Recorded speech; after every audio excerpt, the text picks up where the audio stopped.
nusibi imangda lamhela thamoise khanghaudana chatkare lamnani manakta tambiro aibu nusiba khanghallo aibu apamba oi jege nang setagi haura si wari nang aigi tambiro aibu nusiba khanghallo aibu apamba oi jege nang setagi haura si wari nang aigi.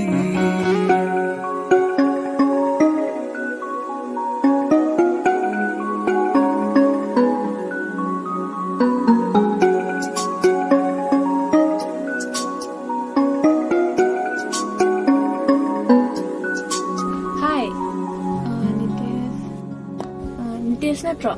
aina riski mamana bidune kai khongo lepine ai sa koninge khonge aro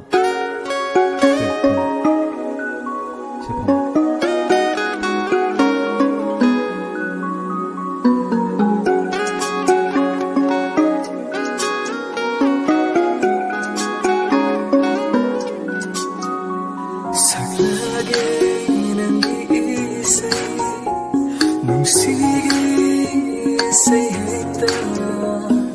nangi mino pamada ngaujakhiba thamoina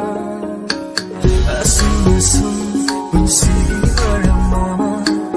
urakle nanga inakta leirabada asum punsi